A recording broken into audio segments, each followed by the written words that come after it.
minimum syndical aurait été d'être honnête avec moi à ce sujet, au moins de préciser une stérilité. Ensuite, est-ce que j'ai pas le droit de souhaiter une femme biologique dans ma vie? Est-ce que j'ai besoin de justifier le fait que j'aimerais une vraie femme authentique, qui n'a pas des troubles mentaux et qui a fait de son identité sexuelle son combat, le combat de toute sa vie? Moi, j'ai pas envie de ça. Dès la première scène de sexe, vous écrivez d'ailleurs que son anatomie vous a paru spéciale. Est-ce que vous pouvez nous dire en quoi l'anatomie de Lucie était spéciale, différente? Je dois dire que les lèvres n'étaient pas tout à fait habituelles, mais j'ai envie de dire, toutes les femmes ne sont pas faites exactement pareilles non plus. Mais dans la vraie vie, j'étais pas non plus en train de la scruter. J'ai juste remarqué une petite différence visuelle que j'ai très vite acceptée, mais qui m'a pas non plus paru douteuse, si vous voulez. Et puis après, on envoie des textos à la personne concernée, sans lui dire qu'on est au courant. Mais on la prévient qu'on est allé chez ses parents, qu'on a découvert la vérité, et qu'on aimerait l'entendre de sa bouche. Sauf que cette personne ne dit pas. Personne est habituée à mentir, et même quand on la met face à ses mensonges, elle trouve une pirouette, eh bien elle n'avoue pas la vérité. Jusqu'à ce que je lui dise, je voulais pas en arriver là, mais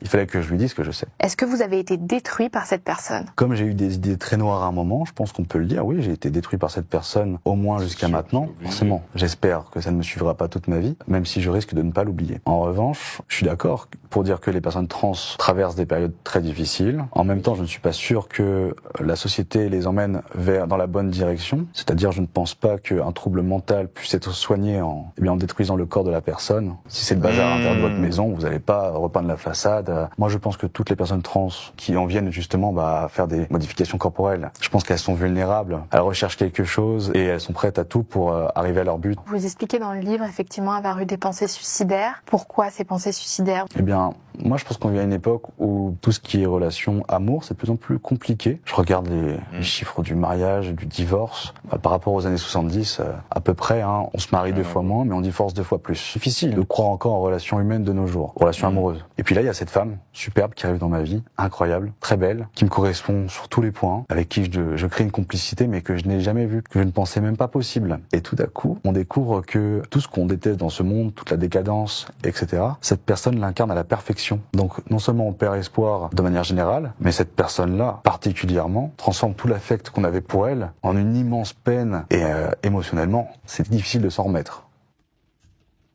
Vous venez d'entendre. On peut toujours imiter quelque chose, mais on ne sera jamais l'essence de ce que l'on veut vraiment imiter.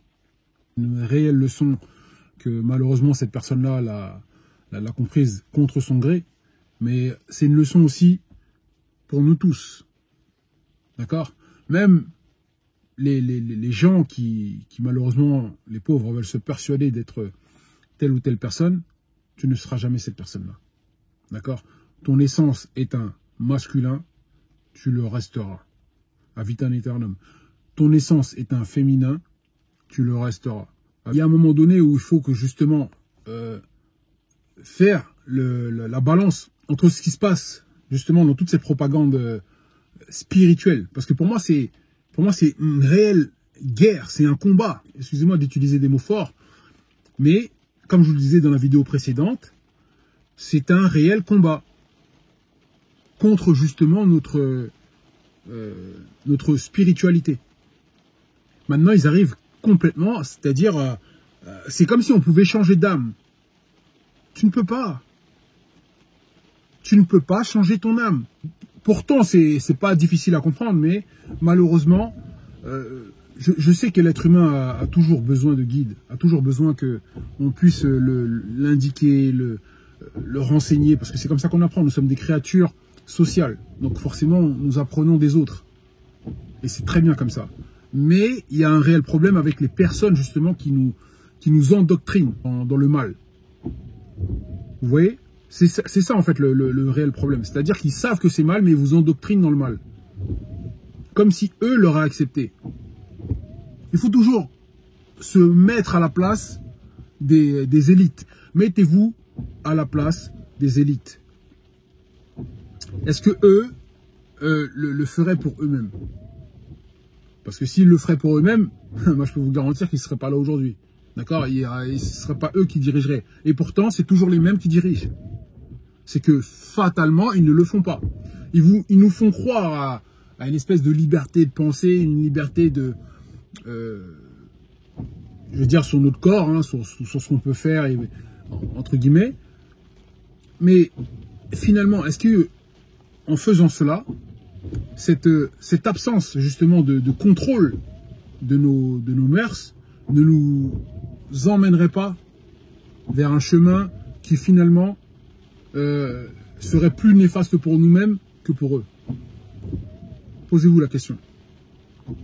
Pourquoi ont-ils besoin tant de nous faire penser que on peut interchanger comme ça nos genres? Pourquoi ils ont besoin de faire ça? Alors que les machines elles-mêmes, c'est-à-dire que si vous prenez un truc tout bête, un véhicule diesel ne fonctionne pas avec de l'essence. Et vice versa. Ne fonctionnera pas. Parce que son moteur n'a pas été conçu comme ça. Vous voyez ce que je veux dire ou pas? C'est un petit exemple bête, mais il est assez clair pour vous montrer à quel point aujourd'hui nous sommes dans une espèce de décadence où on peut nous faire croire qu'on peut être quelqu'un d'autre. Tu ne peux pas être quelqu'un d'autre. Franchement, ça me fait vraiment de la peine pour les personnes justement qui se sentent piégées entre guillemets, dans leur corps. Parce que pour moi, ces personnes-là ont une épreuve comme nous tous ici-bas. D'accord? C'est une épreuve auquel, justement, avec toute cette propagande qui nous diffuse à longueur de journée, ces personnes-là finissent par penser qu'elles ont besoin de ça. Alors qu'en réalité, elles n'ont pas besoin de ça.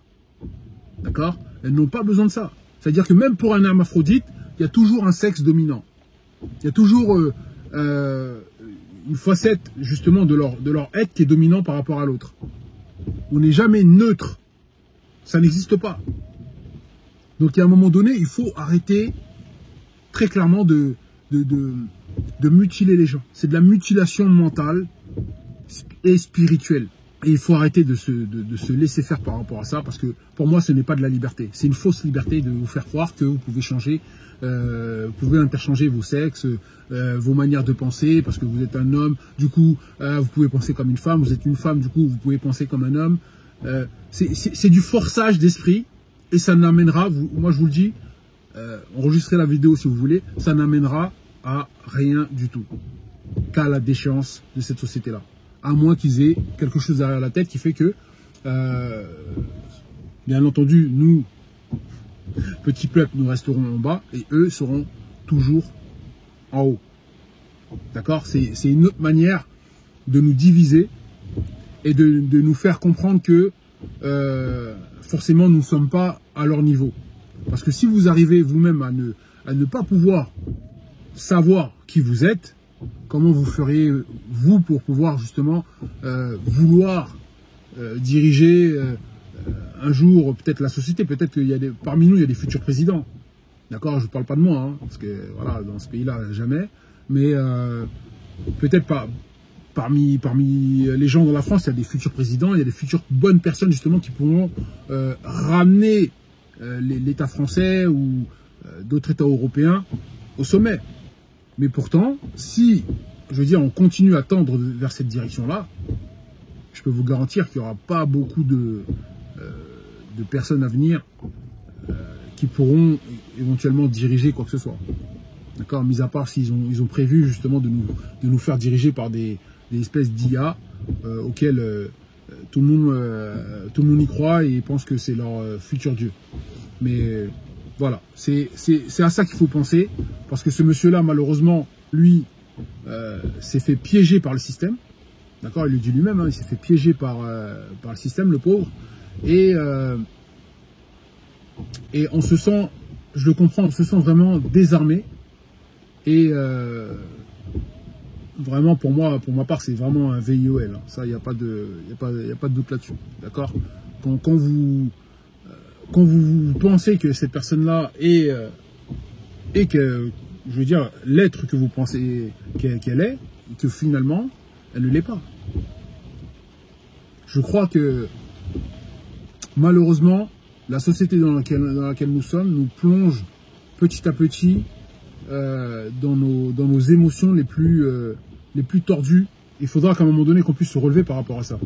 Parce que sinon, en fait, nous serons à chaque fois enclins à être dirigés par nos émotions. Alors que nous savons très bien que lorsque les peuples se sont élevés à un moment donné, c'est parce qu'ils avaient mis de côté leurs émotions. C'est comme ça qu'on a réussi à construire des civilisations. Et pas l'inverse. C'est pas avec les émotions qu'on construit des civilisations.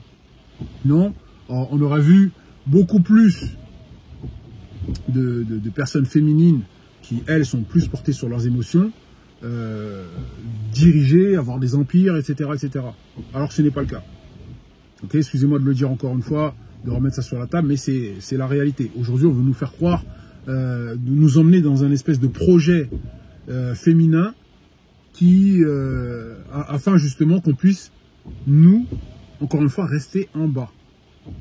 Comme ça, les autres, eux, qui vous endoctrinent, qui vous racontent n'importe quoi toute la journée, sur BFM TV et j'en passe, comme ça, elles restent en haut. Voilà. Donc pensez à ça. Que la paix vous embrasse, les gars. C'était Jalik pour l'antidoctrine.